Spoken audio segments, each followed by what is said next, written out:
एवढं मोठं भागवत कोदुलीमध्ये ठेवलं तर माणसं बसायला येत नाही. आता धुंडुकारी कोण होता? प्रेत होता. आणि त्याच्यासाठी भागवत ठेवलं. माणसं बसत नाही कथेमध्ये, प्रेत कसं काय बसायचं? मग त्याने सांगितलं, भाऊ तू काहीतरी कर. येनकीन प्रकारे त्या धुंडुकारी नावाच्या प्रेतात्म्याला इथं आण आणि तो ऐकवायला बसव. तू एक काम कर, एक बांबू घे आणि त्या बांबू मध्ये त्याला बसव. बांबू कळतो तुम्हाला?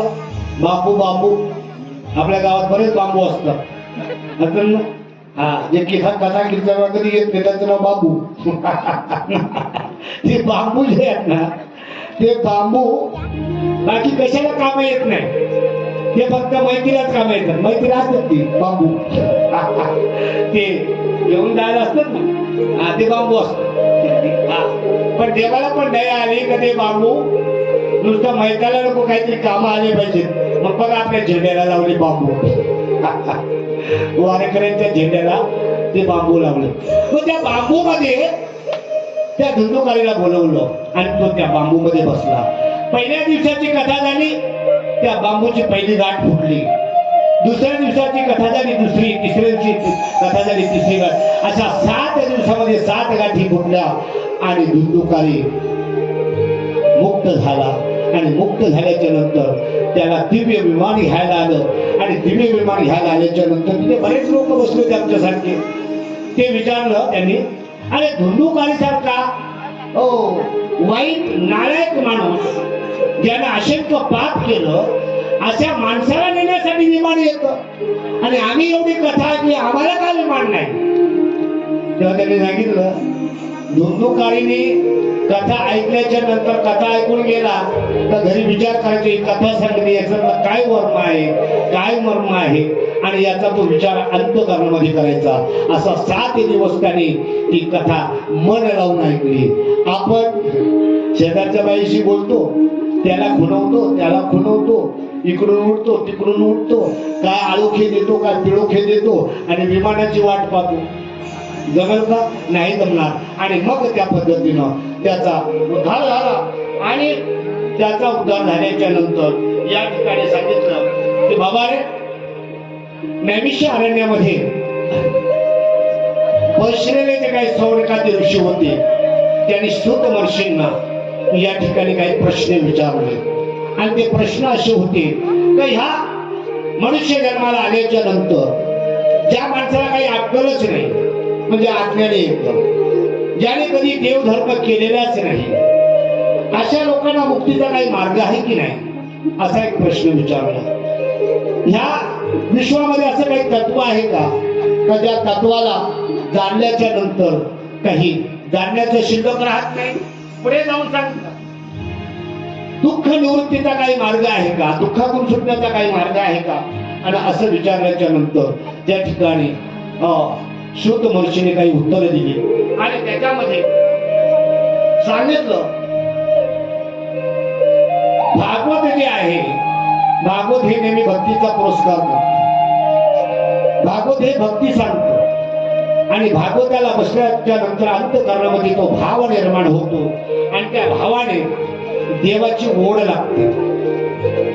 ज्यावेळेला भक्त देवाच्या ओढीने त्याला आवाज देतो त्यावेळेला त्याच्या मुखातून शब्द बाहेर पडतात, मला भगवंताशिवाय दुसरं काय आवडावं नाही, जीवाला काही नाही आवडू नये भगवंताशिवाय, फक्त देव आवडावा. तुकोबारा सांगतात, देवा मला सगळ्यांचा वीट आला रे, तू फक्त देवा आवडतोस, सर्व संगी वीट आला, तू एकला आवडशील. तो मज भावा,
माणसाला फक्त देव हवा आहे, बाकी काही नाही. कारण देवाची भक्ती करून दुसरं काय मागायचं आहे? आणि जे मागणार आहोत आपण ते सगळं नाशिवंत आहे. जे मागणार ते नाशिवंत आहे.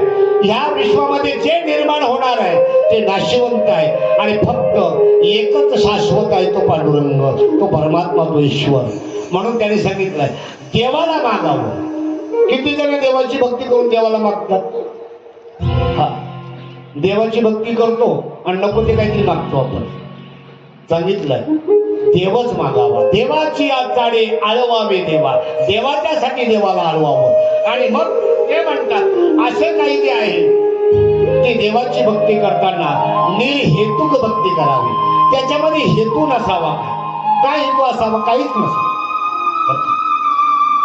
कारण देवाने आम्हाला जे दिलंय तेच भरपूर दिलंय. दिले इंद्रिय हात पाय कान,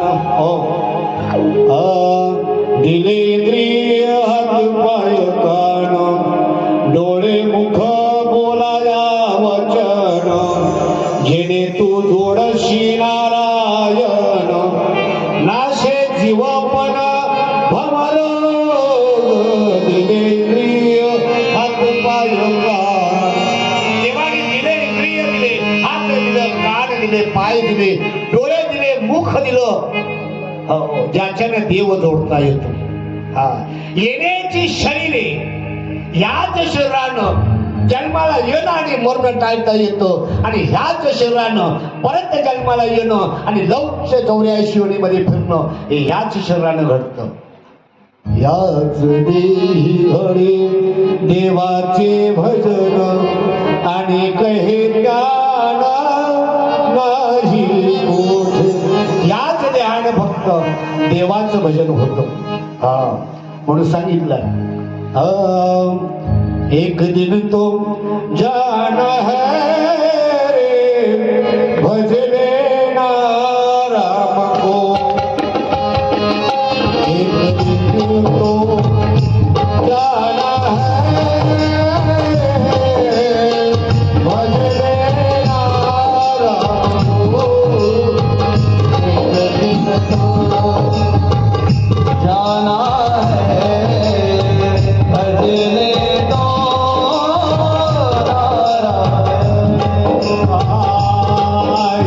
एक दिन तो जाना है, भजले राम को. एक दिन तो जाना है, भजले तो नारायण को. भजले राम को, भजले राम को,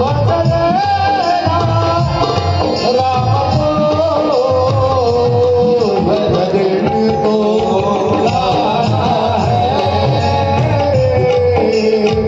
भजले राम को.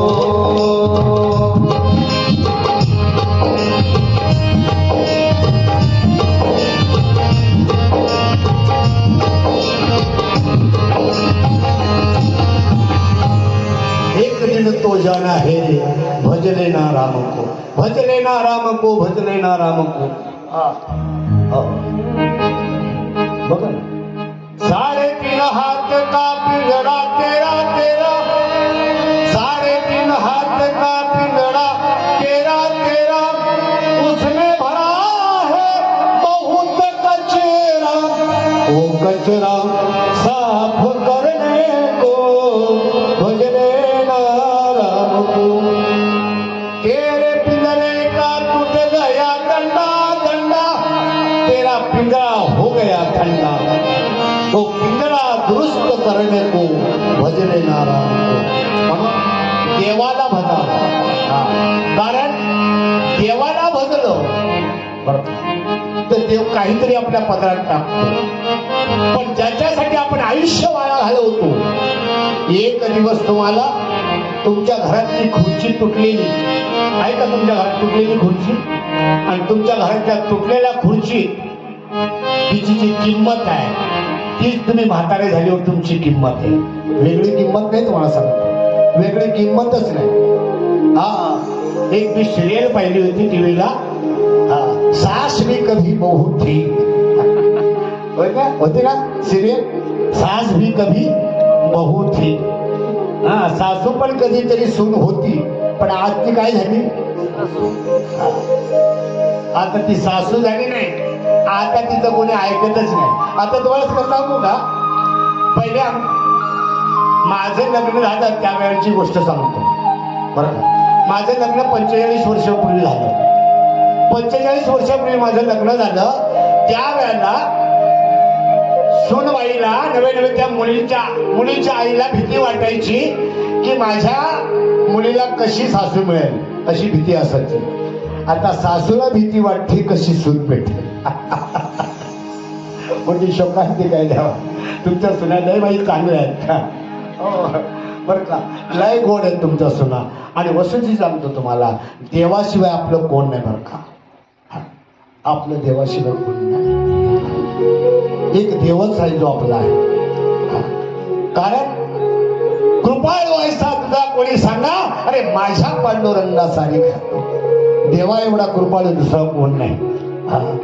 आणि तो एवढा कृपाळू आहे, वाट पाहे उभा भेटीची आवडी, वाट पाहे उभा भेटीची आवडी, वाट पाहे उभा भेटीची आवडी, वाट पाहे उभा भेटीची आवडी. कृपाळू